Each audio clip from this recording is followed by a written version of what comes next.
involving the Yates report and updates and reactions to those as well.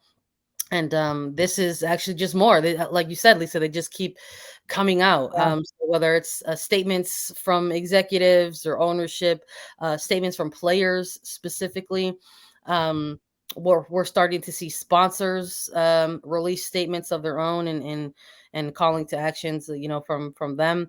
So let's maybe start with probably one of the bigger ones that we sort of felt uh, that kind of resonated over the week. Portland Thorns and Timbers sponsor Alaska Air. This was one of the sponsors that initially I think came out with a statement, and then after obviously having some time to resonate with that report, went ahead and released an additional statement. They're redirecting their sponsorship funds for the quarter. So sort of funneling that into the appropriate channels that they see would be better. Because they're what we're all doing, and what this Alaska Air has also taken a look at too. They're looking at the players and sort of what they're calling for, and sort of kind of Mhm. following the players' lead. So Alaska Air says, following calls from the Players Association to support their emergency fund, listening to the Portland fan community, and speaking with team leaders to understand their progress underway, we are taking an immediate next step to redirect Alaska Airlines, Timbers, and Thorns FC sponsorship funds this quarter to the National Women's Soccer League Players Association, support the Players Emergency Trust, and to youth sports in Portland community. We entered into this partnership as a commitment to the Portland community, and that commitment has not changed. We will continue to seek input from players and the community to ensure our actions support meaningful change, and we will reevaluate our sponsorship based on clear evidence of progress. So, pretty clear, pretty direct statement Yeah, with an update completely. from Alaska Air, and some direct action in there as well.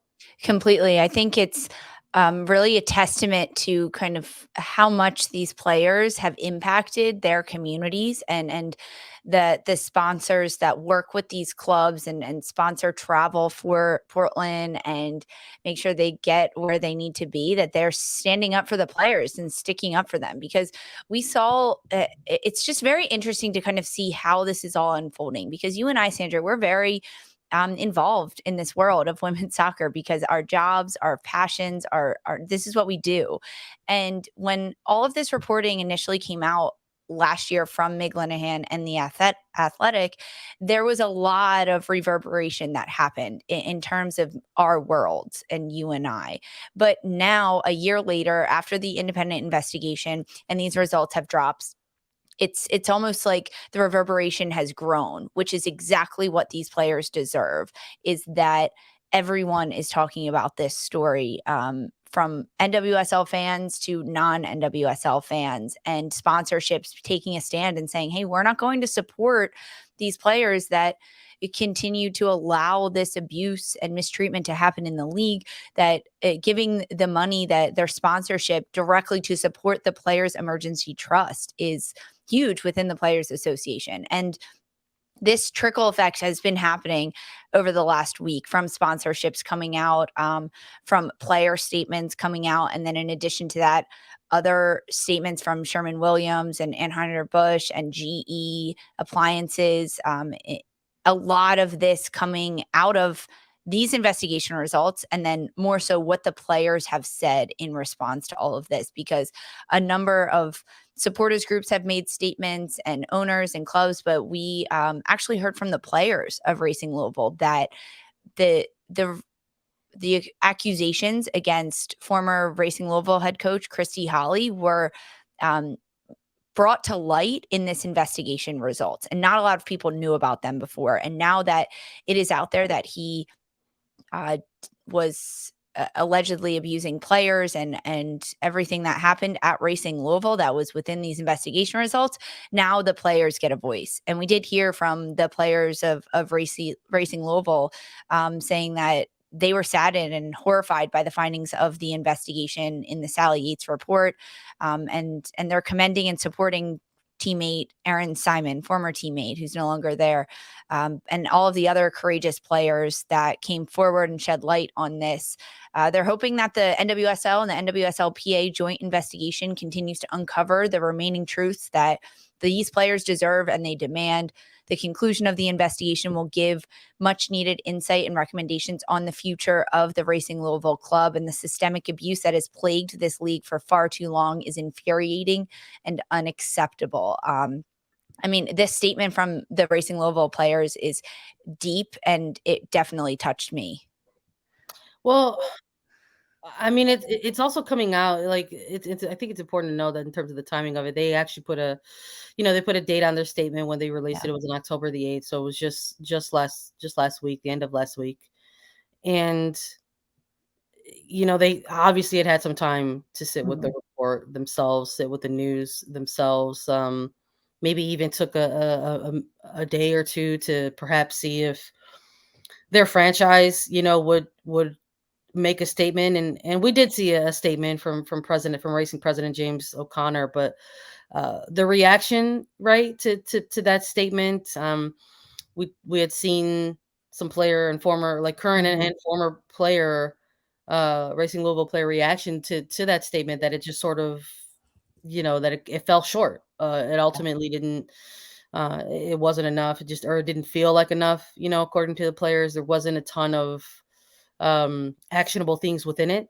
Um, and I think that is what this franchise, its supporters, its fans, its players, quite frankly, are looking for out of Racing Louisville. Um, there's been a lot of discussion. It's not just this statement from the players of Racing Louisville. We've heard from clubs as well within some of their recent statements that a lot there is still like a little bit of a wait and see approach coming out of some of these statements. Um, in regard to that joint investigation between the league and the NWSLPA. So with that, perhaps is maybe the one common thread within some of these statements Mhm. that we've been seeing from like collective players and or ownership and or franchises directly, that there's this sort of highlighting of the joint investigation that is still ongoing and still has to ultimately be released. There is no actual timeline and date on that at the moment. It's been a ongoing, let's say, about as perhaps as long as the Yates investigation was going on. So my assumption would be that that is also sort of nearing its end and getting tied up. Um, but that has been, like I said, the one commonality between some of these statements, and I don't blame the players for wanting to have their own statement out there separate from the club, the Racing Louisville franchise, especially if they felt that initial statement from President James O'Connor fell short.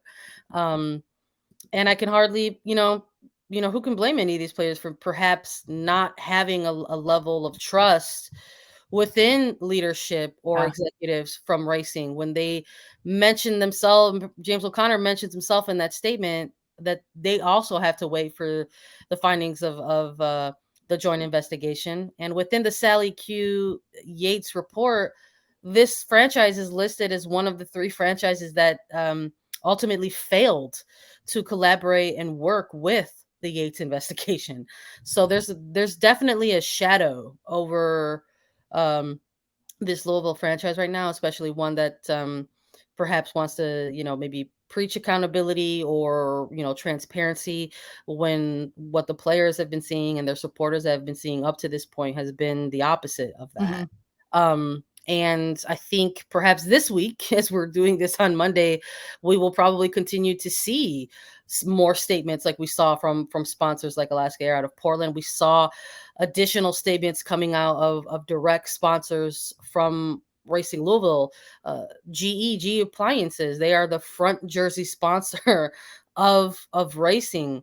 They have also, mentioned that a statement of their own. They want to say that they said that their financial support is a commitment to help close the gaps in the opportunity by female athletes, but something that they are noting as well. Sharon Williams also releasing Yeah. a statement as well, similar to, echoing the sentiments of Alaska Air, that they wanted to make a direct donation to the Players National Emergency Trust. They wanted to guarantee our funds will go directly to the players, essentially. So we're starting to see a couple more actionable things, maybe if not from the franchises directly themselves, but we're absolutely seeing it in other areas and in other ways from sponsorships. And that affects the clubs and the league directly when sponsorships are making huge, huge companies, right? You look at GE, you look at Alaska Air, Sherman Williams. These are giant companies that have a lot of